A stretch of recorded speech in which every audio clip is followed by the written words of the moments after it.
Hey, welcome back to ACTC Hobby Shop. Got another video in the continuing Pokemon Professor series for you guys today, and we'll be looking at the fourth set of the Sword and Shield era, Vivid Voltage. So this set, released in November of 2020, would end up being the last of the regular sets for that year. And this one is an interesting one because it's got two very highly rated Pokemon and not a whole lot else going for it, seems. So let's not waste any time and just go ahead and dive straight into things here. So what are the most notable Pokemon in the Vivid Voltage set? Well, starting out with Pikachu, the original mascot Pokemon, one of the most popular Pokemon of all time, although not the most popular. In fact, he has a rank score of 24. So if you recall, based on our sort of point system, 25 is actually the highest possible rank score, and that is for Pokemon that finished numbers 1 through 10 in the popularity poll. Pikachu is actually in the second tier, ranks 11 through 20, and so receives a score of 24. So despite being one of the most recognizable Pokemon of all time, and as I said, the sort of original mascot of the franchise, actually was not ranking at the top of the list. So kind of interesting note there. But regardless, Pikachu, very prominent in this set. You could almost argue that with the name Vivid Voltage, it was kind of named after Pikachu. But 4 types of cards for Pikachu in this set: the regular V, VMAX, Full Art, and Rainbow. So with all 4 possible card types and a rank score of 24, ends up contributing 240 points to this set. That is quite a large amount.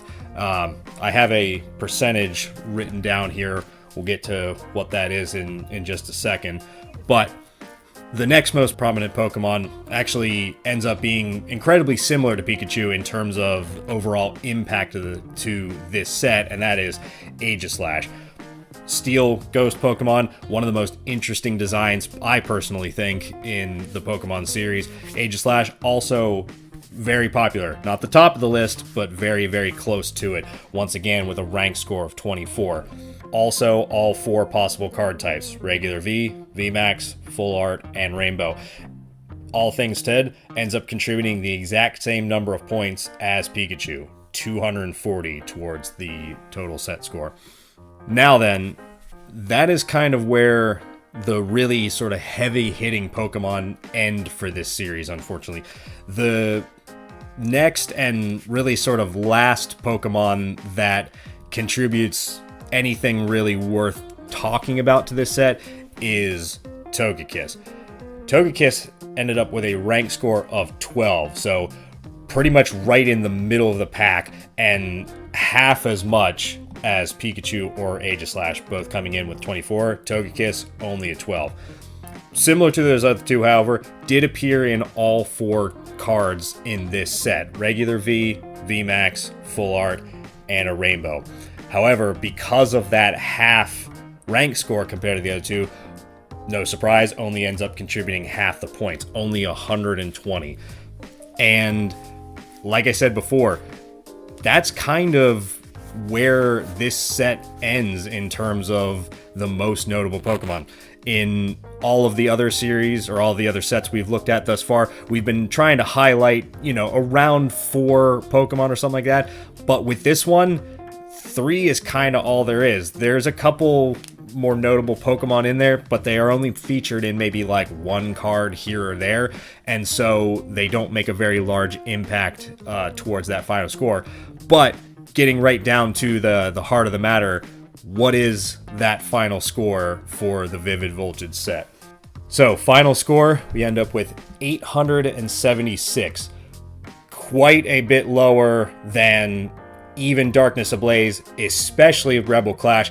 Ends up coming in just a hair over the final score for the Sword and Shield base set. So based on even the couple sets that we've gone through thus far, again, this is the 4th one, but even out of those 4 sets, Vivid Voltage is not coming in real strong and making a real splash in terms of what it has brought to the table. And Just want to take a moment to kind of talk about sort of what we saw going through the data. Well, the most notable thing here is in total, this set featured 15 unique Pokemon. Out of those 15 Pokemon, a total of 8 of them were unranked in the popularity poll, which brings us back to this percent here that I wrote next to Pikachu. And of course, being that Pikachu and Aegislash have the same number of points, it applies to both of them. But 27%, 240 is 27% of 876. So Pikachu alone accounts for over a quarter of the total set score. Same thing with Aegislash because it had the same number of points. So Pikachu plus Aegislash in total contribute more than half of the points to the entirety of Vivid Voltage. Over half the points of this set coming from just 2 Pokemon, 2 out of the 15 unique Pokemon that there were. So that was kind of the big takeaway message we got from Vivid Voltage, is that it was really just kind of a display of not a real popular set of Pokemon, but there were 2 extremely popular Pokemon in there, and you can see what that does is it contributes an incredibly lopsided percentage towards that final score. But anyway, I think that pretty much wraps up the look at Vivid Voltage here. Be sure to check back for our continuing Pokemon Professor series here. Go ahead and check us out at our website, actchobbyshop.com. Of course, we've also got our TCGPlayer and Ebay storefronts. Be sure to like, comment, and subscribe, and we'll catch you guys in the next one.